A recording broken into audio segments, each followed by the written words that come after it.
All right, so I'm in my car. I'm not driving.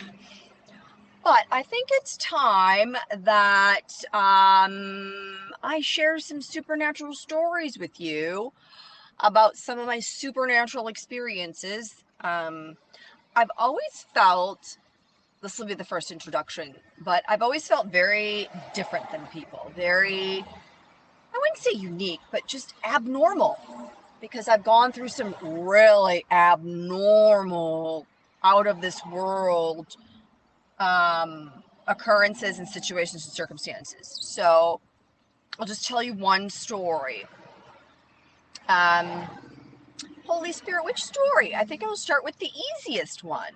So when I was in graduate school, I was always a Christian, right? But I was looking for something deeper, something deep spirituality. I was always drawn towards like mysticism and, old school Christianity, desert mothers and fathers and things like that.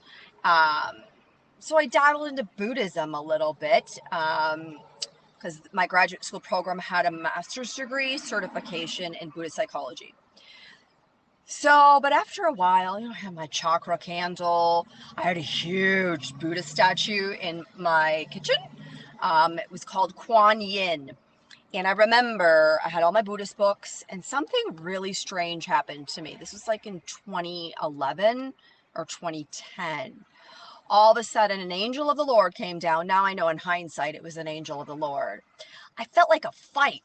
It was a fight that broke out. I was in my second bedroom, my Buddhist books, my Bibles, all together.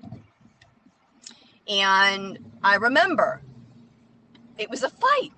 It's like I was arguing either with God himself or an angel, trying to get me to throw out all my Buddhist books.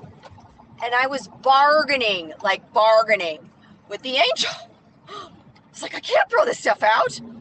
Can I sell it? I need money. I'm a graduate student. It took like an hour before I agreed to get rid of some of the books. Actually, more than an hour.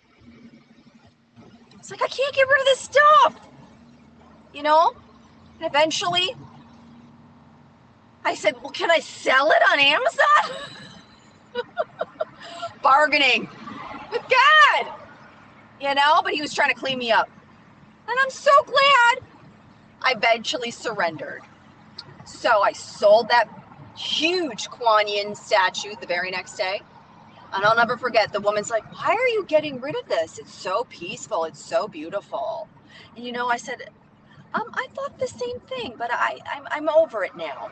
That thing was so big, I couldn't destroy it on my own. I couldn't just like crack it and anything like that. So I sold it for like $80. Not that I wanted to pass that on to somebody else. But eventually, that day, I got rid of all the books, all the Buddhist books, and then the statue that very next day. And I tell you, oh my gosh, you guys, I had no idea I was living in darkness. Literally, I opened up all my blinds, opened up like everything, and it felt like I was living in filth, and I didn't even know it. It was like mud. It was like a thick mud that I was living in, and I had no idea. I thought all that stuff gave me peace and serenity at the time, back in 2010, but it didn't. And I'm just so grateful to Jesus for saving me from Buddhism. There's, and sometimes I wonder, are there things that we can learn from it?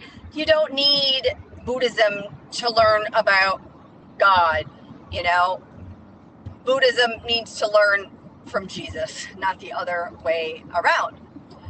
So that was one thing, a supernatural thing that happened to me. And then also, while in graduate school, if I have enough time on here, I had what I now know is called an astral projection.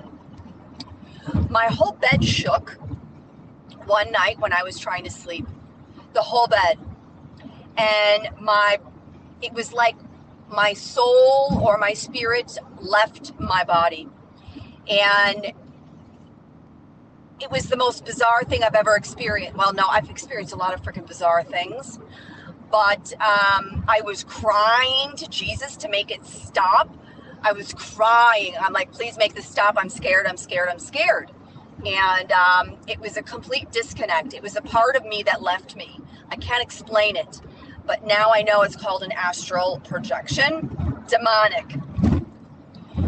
You may wonder, why did all these bad things happen to me? I don't really know. I just know I grew up with a lot of trauma, with domestic violence, being choked all the time and, chased and cornered into walls and things like that. But just because all of those domestic violence things happen to you, it doesn't necessarily mean you experience the supernatural in the way that I have. And then there was another time in graduate school after the astral projection. I've only got like 5 minutes left here or less. This one's actually my first prophetic vision I've ever had. And I'm so grateful. I've hung on to this ever since. I think it was like 2011. I went to Santa Barbara with my girlfriend at the time, Tasha. And we stayed at the Sandman Inn Hotel in Santa Barbara. I woke up in the middle of the night. It was about 1 o'clock, sobbing, crying, sobbing. I saw God brought me up onto these staircases, and it was on the other side, on the right-hand side. It was a drop down. It was nothing. And I remember almost falling off, and then somebody opened the door. There was a door at the top of the stairs, brought me inside. I was inside, and then the next thing I saw was a courtroom. And I'll never forget this. I've been hanging on to this prophetic vision since 2011. God said, I hereby decree and declare Amira Rajput innocent of all charges. And then I saw the gavel go down. I was sobbing. I woke up and Tasha's like, what's going on? It was only like 1 in the morning. I was sobbing. I was like, oh my God, what happened to me? And she's like, you're fine. Go back to bed.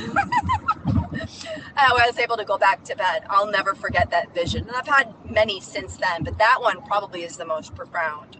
So, this is an introduction to the supernatural. I'll tell you one more thing. Just like 7 months ago, maybe 6 or 7 months ago, because my sibling used to choke me, on the floor, and Satan used to choke me in the middle of the night. Just like 7 months ago was the last time Satan choked me, where you are literally choked by a demon sent by Satan, and I couldn't talk. I was mute, and I couldn't even cry out, Jesus, Jesus, help me. Eventually it stopped, but I've done so much spiritual warfare and work on myself and healing and deliverance and Freemasonry. That took a while to get healed and delivered from Freemasonry. But more to come. These are probably going to be really interesting stories, and they're all true, by the way. I'm not making this up. You can't possibly make this up. And I have witnesses to the majority of the things that I will be sharing. So, yeah, stay tuned. The supernatural is very, very supernatural. There's the evil side, demons, witches, warlocks. That was my last experience. I thought I was going to die in California recently. I've never been attacked like that in my entire life. That was just after I got healed and delivered from 3 days of intensive healing and deliverance ministry from Freemasonry. I actually was spellbound by witches and warlocks. This stuff actually exists, you guys.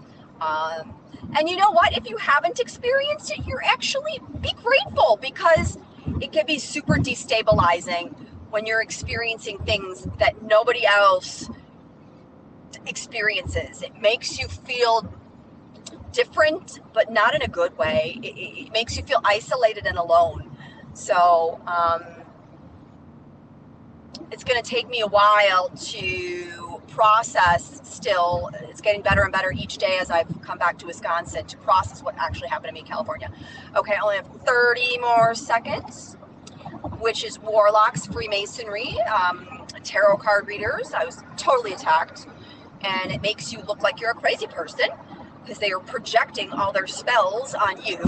And then what happens is you look like you need to go to the psychiatric hospital, but it's not you. It's actually these tarot card readers and witches and warlocks projecting garbage and lies. More later on that. Okay, God bless. Bye!